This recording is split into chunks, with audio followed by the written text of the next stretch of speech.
Swayam Prabha. Digital India. Educated India.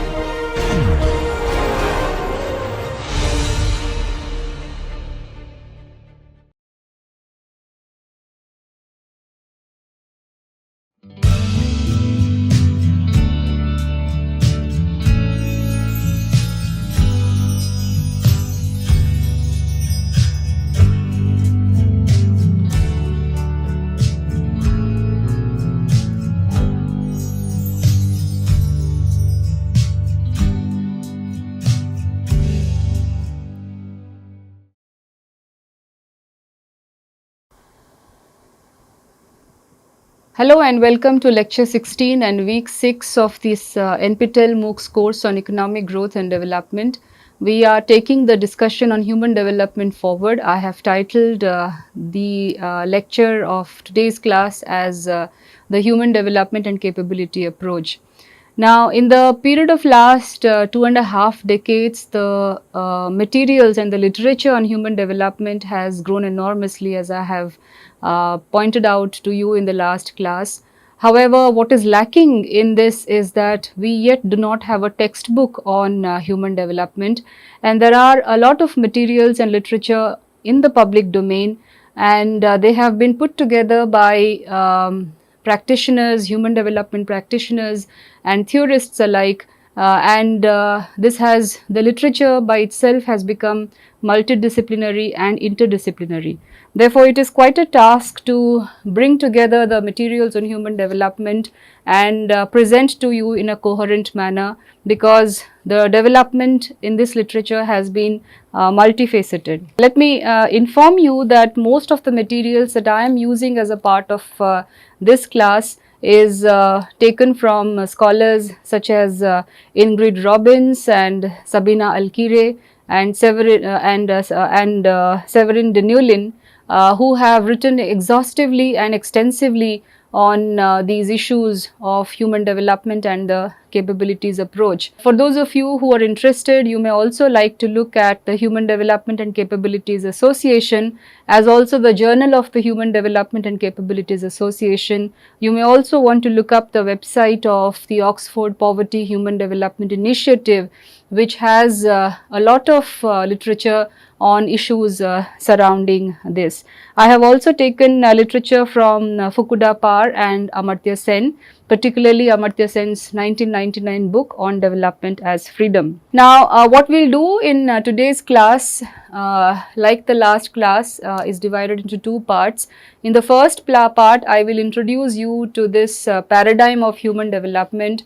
What are the major concerns with regard to this paradigm of human development? How do we view this paradigm of human development? And in the second part of this lecture, we will take baby steps towards looking at the concept of capabilities approach. And let me be very particular here by telling you that the capabilities approach that we are trying to do here is sense capability approach, because there have been various extensions and improvements over sense capabilities approach which are also in the public domain. But for today's class, we are primarily concerned with sense capabilities approach. Now, in the last class, we discussed about how to conceptualize development and how normative frameworks matter when we are trying to conceptualize the idea of development. So, one of the difficult challenges in front of us is how to define successful development, or how do we say development has been successful or a strategy of development has been successful. Now, we can take two examples here. One of the first example is that we can define successful development as having taken place when sustained economic growth rates have taken place over a period of time. Now, when the objective of sustaining high economic growth rates is the definition of successful development, then here what we are doing is we are considering economy as the unit of analysis. So, this is the first approach to defining successful development. Now, in this situation, while the unit of analysis is the economy, and this economy may be the national economy or the economy of a particular region or of a sector. And the currency of assessment in this unit of analysis is invariably incomes. So we will mostly be looking at how GDP growth rates have taken place or how GDP per capita have grown over a period of time. But a second approach to defining successful development would be to look at how the choices of people have expanded over a period of time, or the objective is to expand what people are able to do and to be. And this is also referred to as in the human development paradigm, this is referred to as whether the real freedoms or effective freedoms of people have expanded or not over a period of time. So in this second approach, what is happening is that the unit of analysis becomes the person. We are largely concerned with what are the choices available to the individual, what are the social choices, the political choices, the economic choices available to people or a person during a given period of time or a point of time in a particular region in the world. So essentially we are asking questions, or we are trying to find solutions or answers to whether the person or a group of persons concerned here have good access to education, to health, to political liberties, have been sufficiently empowered, whether human rights have been protected, whether environmental rights have been protected, and so on and so forth. When we are looking at these two approaches of defining successful development, you have to notice that there are two shifts taking place when we are altering our conceptualizations of development. The first shift takes place with regard to the unit of analysis. So in the first case, the unit of analysis was the economy, and in the second, the unit of analysis shifts to the person. And the second shift is with regard to the currency of assessment of these two approaches. In the first case, in the case of high economic growth rates, the currency of assessment was incomes. And in the second case, we are concerned with people's freedoms. We are concerned with what people can do and be in their lives now and in the future. Now, it is important to understand that both of these approaches, or both of these approaches to conceptualization of what consists successful development, has its trade-offs. In the first case, in the case of economic growth, say, the trade-off is with regard to whether the distribution of incomes among the population have been done properly or not. And the second is to look at the dynamics of this distribution of income, the time period within which this distribution of income takes place. In the second approach, in the people-centric approach, or when we are concerned with expanding people's freedoms, also there is a trade-off, and this trade-off is with respect to the dimensions. The focus should be on which dimensions. When we are looking at expansion of freedoms can come through provision of economic facilities, it can come through provision of social opportunities, it can expand through provision of political liberties, and so on and so forth. Now, when there are so many dimensions of good life, there are so many dimensions of improving quality of life, and what are the trade-offs here? So, should the focus be more on economic facilities, or should the focus be more on social opportunities? And needless to say, of course, there are interconnections between each of these dimensions. So essentially, normative frameworks and their ideas about what matters have enormous practical implications. In the last class, we saw how normative frameworks can feed into positive and predictive frameworks, how normative frameworks can be taken as a starting point for debating and discussing what is the policy of development, or what is the development model that needs to be taken up. So normative frameworks and ideas about what matters can have enormous practical implications, and the practical implications here are of course the policy choices that we are making. And this second approach is what is referred to as the people-focused approach, and this people-focused approach is also otherwise known as the human development approach or the capability approach. The human development approach draws heavily from the literature on capability approach, and therefore they are often synonymously used, although there are differences between different formulations of capabilities approach today. The way the terminology has progressed over a period of time, there is a lot of differences. Let me, before moving on to the rest of this lecture, also tell you that the significance of capabilities approach lies in the fact that over a period of time it has become interdisciplinary and multidisciplinary. Now that is to say that the capability approach is not just used by scholars of one discipline, researchers of scholars and students and researchers of one discipline, it is used across disciplines. And therefore, the reading of the literature on human development is also very different, because the disciplinary lens which is used by the students and scholars of development studies or development economics or development sociology, whatever you may want to call, is very different. The reading of the literature on capability approach is highly influenced by the disciplinary lens that is used by the students and scholars of development studies. So it is really a challenge to engage in cross-disciplinary debates and concerns regarding human development. So for example, an European political philosopher might want to dissect the usage of the term freedom by Amartya Sen. Amartya Sen extensively uses the term freedom in his formulation of capabilities approach, but a European scholar might want to lay a large amount of weight on this, how this conceptualization of freedom came to be. Whereas somebody who is a applied development economist or an applied development analyst might want to see how this conceptualization of freedom helps him or her evaluate the kind of economic policies that have been practiced in a given country in a given point of time. Similarly, a mainstream economist may be concerned about the similarities and differences of the capabilities approach with the axiomatic welfare economics, how it differs from axiomatic welfare economics, whereas heterodox economists will be more worried about whether or not capability approach will suffer from the criticisms that are meted out to mainstream economists, which largely deal with formalisms and oversimplified assumptions with regard to how a society or an economy functions. So whenever we are discussing or scrutinizing or evaluating the capability approach, it is important that we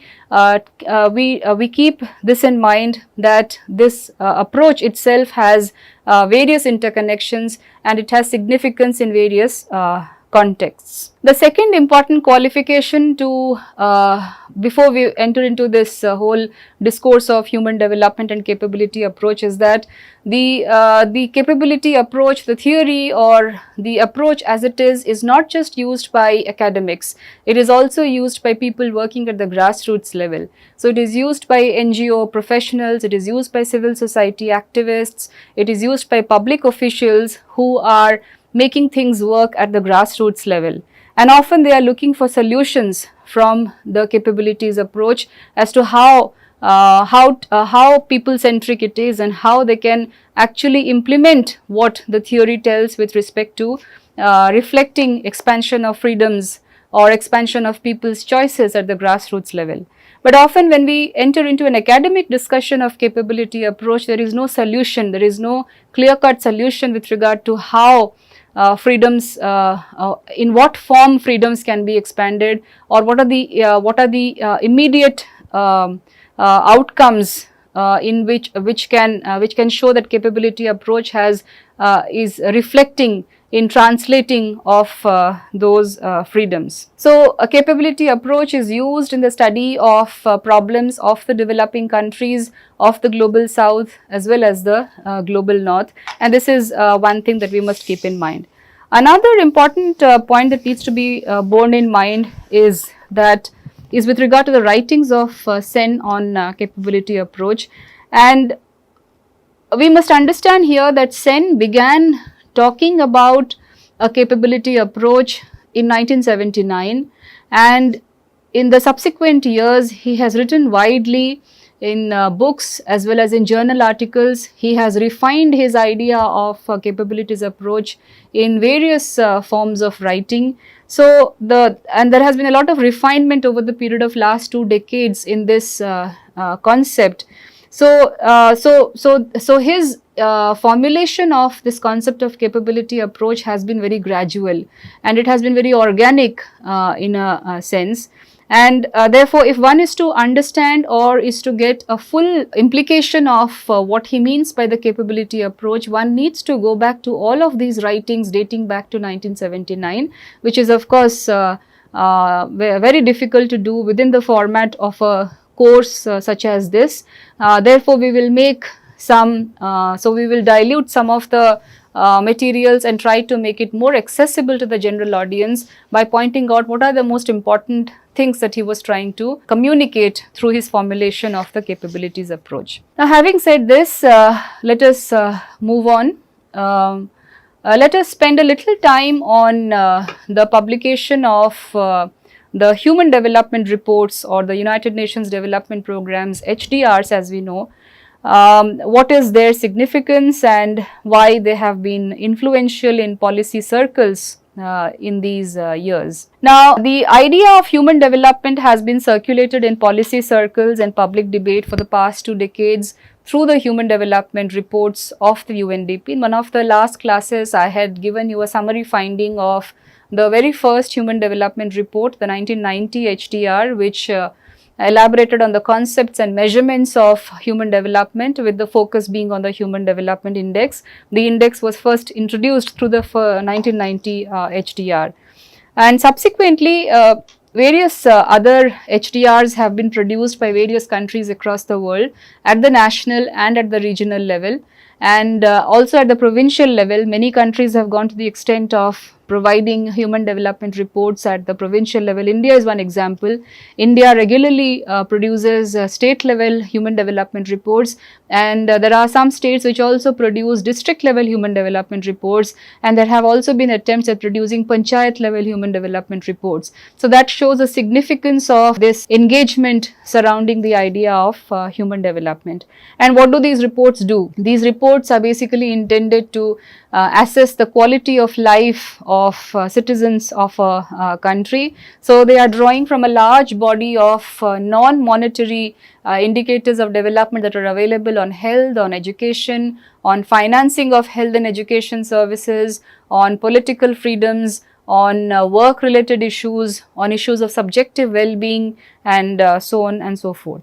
So in assessing the state of a population from a people-centered perspective, these human development reports basically have a political purpose of raising awareness and generating debate on public issues and concerns which would otherwise not be on the political agenda. You can also consider the human development reports as some sort of a vehicle for communicating the concerns of the public at large.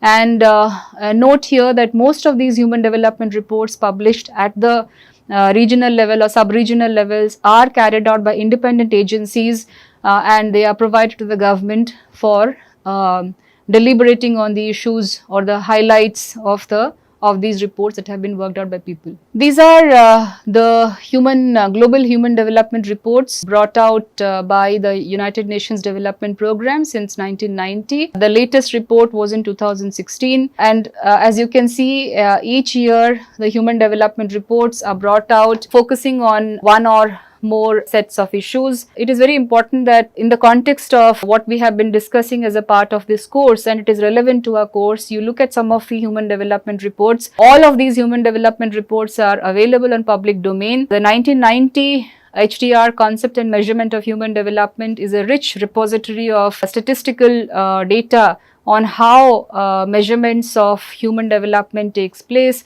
It contains a very rich data set on many countries across the world, and of course makes very forceful arguments with regard to how investments need to be made on human development indicators or human development domains such as education and health. You may also look at the 1991 report which is titled Financing Human Development. This report will have relevance in the context of what we have discussed with regard to public support led security and economic growth mediated security. The 1996 report titled Economic Growth and Human Development also brings out the dichotomies between growth and development, and also the interconnections between them, and how both of them, both growth and development, there is a possibility that both growth and development can be carried forward together. The 1999 Human Development Report was considered to be some sort of a landmark which talked about globalization with a human face, and this was based upon the collaborative efforts of both the World Bank and the UNDP, where it was realized by the beginning of the 1990s that because of the structural adjustment programs carried out by various developing countries, inequalities had risen, and that had severely set back the project of development because the social sectors of these economies were severely hit. And therefore, there was a need to carry on with the process of globalization with adequate amount of public investments made in the social sector. Look at all of these reports. However, I have highlighted a few of them because I think it is important that you look at these reports in the context of what we have been discussing so far. Now, it is also important that I mention to you who is the brainchild behind the Human Development Reports. The person responsible for the publication of the first Human Development Report was the Pakistani economist Professor Mehboob-ul Haq, who was one of the most important persons economists behind the formulation of the Human Development Index.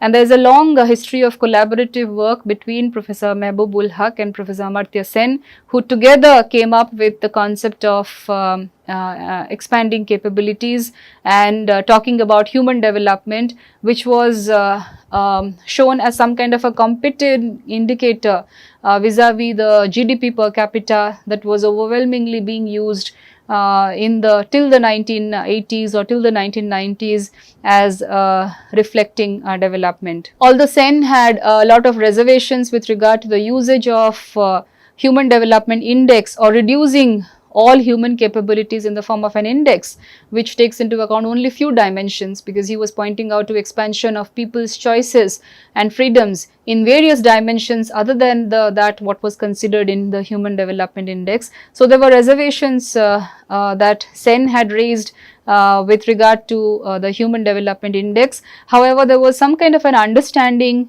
between most of these development economists regarding the fact that HDI can be a better measure of development than the GDP per capita indicator. In fact, Haq would also say that a country that sells weapons should not be considered more developed than a country that has chosen not to make weapons and export them, simply because the production of weapons makes the GDP of that particular country significantly higher. Now, this is a quote on similar lines made by Robert Kennedy in 1968 in his speech that he gave with regard to the United States. He said that the gross national product of US is largest, but the GNP, if we should judge by our nation by that, counts air pollution, cigarette advertising, ambulances to clear the highways of carnage.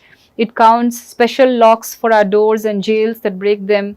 It counts the destruction of our redwoods, the forests and the environment, and the loss of our natural wonder and chaotic sprawl. He's talking about the associated costs of nuclear warheads and armored cars that fight riots in our streets. So he's basically saying that the gross national product does not allow for the health of our children, quality of their education, joy of their play, and so on. It measures everything, in short, except that which makes life worthwhile. So it's a very powerful speech that he is trying to make with regard to how the focus should be on people-centric approaches to development and not just on GNP. Now let us look at after this introductory discussion on what is human development, let us look at some of the agreements with respect to what are the aspects of human development. And here it is important that we point out that the focus on human development is not something new. This has happened in the past as well, and it dates back to many centuries, even to Aristotle, where he was saying that wealth is evidently not the good we are seeking, for it is merely useful and for the sake of something else. Amartya Sen, in his book Development as Freedom, makes a lot of references to many such quotings by Aristotle, and he says that the focus on human development is not something new. However, what is new in this is the formulation of the capability approach and the formulation of the core concepts of capability approach, which can be applied to assessing development of countries. So these are some of the aspects of human development paradigm on which there is a broad agreement that is showing on your slide now. The first is that the development or human development must, all forms of development or the conceptualization of successful development that we have just discussed, must put people at the center of its concerns. The purpose of development is to enlarge all human choices and not just incomes. The human development paradigm is concerned both with building human capabilities through investment in people and with using those human capabilities more fully through an enabling framework for growth and development. Another agreement with respect to the human development paradigm is that it has four essential pillars: equality, sustainability, productivity and empowerment. It recognizes economic growth as essential but emphasizes the need to pay attention to its quality and distribution, analyzes at length its link with human lives and questions its long-term sustainability. Now, as an example of the fact that it is only incomes do not matter, let us consider this situation. Suppose a 12-year-old boy wants to pursue secondary education, and however there are health concerns within the household and there is lowness of incomes, and therefore the child in question here is not able to pursue his education because of the constraints in income, and therefore he has to work to be able to meet the needs of the family. This is situation A. And there is another situation where there may not be lowness of incomes in a household. The household may be sufficiently income rich, but the overall attitude of the household may be such that girl children are not allowed to enroll in educational institutions. So there is some kind of intra inequality within the household where girls are not sent to school. Now these are two situations, one of a income poor household and two of a income not poor household, and yet both these children facing capability deprivations. Now capability approach allows us to engage ourselves and debate with both of these situations and bring them into the paradigm of assessing how development should otherwise take place in both of these situations. So you could say human development paradigm covers all aspects of development, whether it is economic growth or international trade, whether it is fiscal deficits, whether it is questions with regard to savings, investment, technology, capital formation, expenditures on education, expenditures on health, etc. But so all of these things fall within the scope of the development model as far as the human development paradigm is concerned.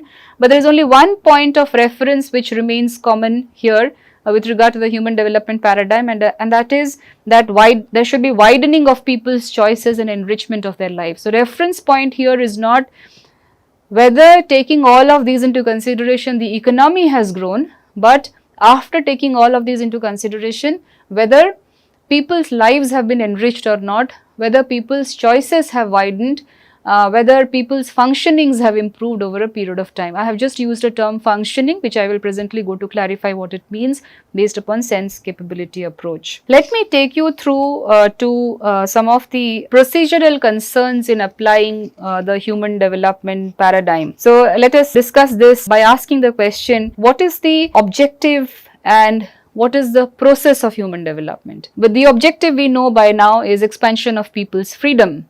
But how can people's freedoms be enhanced? How do we achieve the objective of widening people's choices, expanding people's freedoms? Now, to be able to do that, we will take reference from Mehboob ul Haq, who pointed out to four procedural concerns with regard to applying the human development paradigm. And they are as follows. First is equity, efficiency, participation and empowerment, and sustainability. Now, the efficiency criteria here, most of you are aware of now. It basically refers to the economic growth criteria. So without spending more time on the efficiency criteria, procedural concerns with regard to applying human development paradigm, let us look at the other three: equity, participation and sustainability.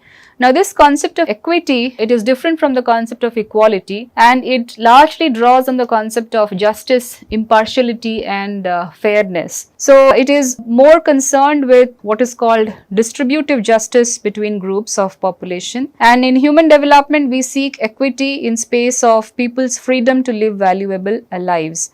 And it is different from the concept of equality because equality implies equality of all people in some space. But in human development, equity draws attention to those who have unequal opportunities due to various disadvantages and may require preferential treatment or affirmative action. In the last class, I was taking example of the policy of reservation in India, which is based upon the idea of social justice. Now, providing equal access to primary schooling to all children within a country may be referred to as equality of opportunity to all children.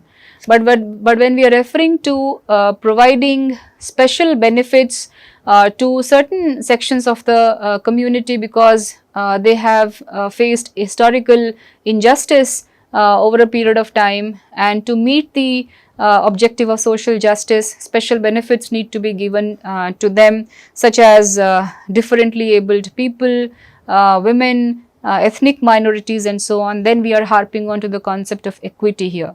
So there is a very clear difference between the concept of equity and equality. And one of the procedural concerns of applying the human development paradigm is the concept of equity, which draws heavily from the concept of social justice and impartiality and fairness. And to be able to understand this difference a little more, we will see how we will look into the Rawlsian idea of justice in one of the future classes. Efficiency, of course, refers to how optimally we are utilizing our resources and how that leads to economic growth. Participation and empowerment is about processes in which people act as agents individually and as groups, and it is about freedom to make decisions in matters that affect their lives. And this possibility of people acting as agents is something that Sen has extensively written in terms of what he says is the agency function of individuals in an agency function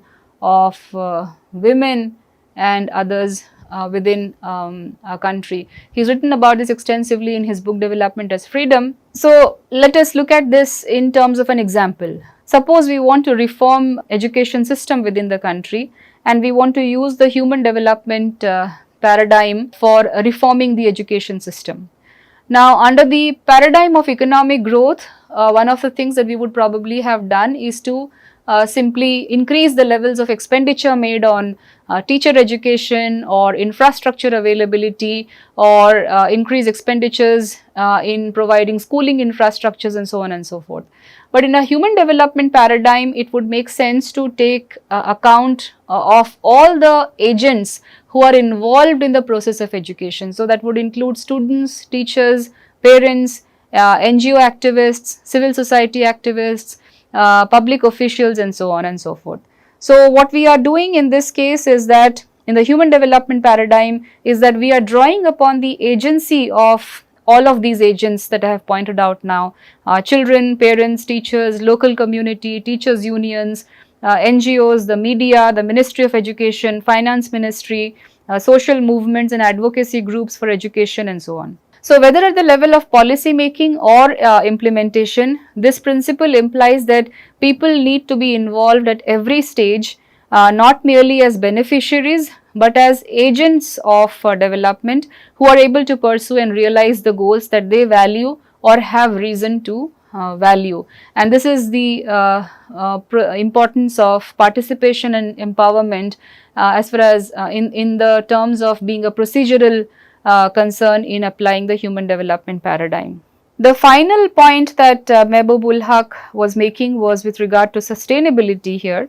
which is often used to introduce the durability of development in the face of environmental limitations. But it is not just confined to environmental limitations. Sustainability is also a concept which is used in the context of social limitations, political and cultural limitations, how socially sustainable a development policy will be, how culturally sustainable a development policy will be, is also of importance here.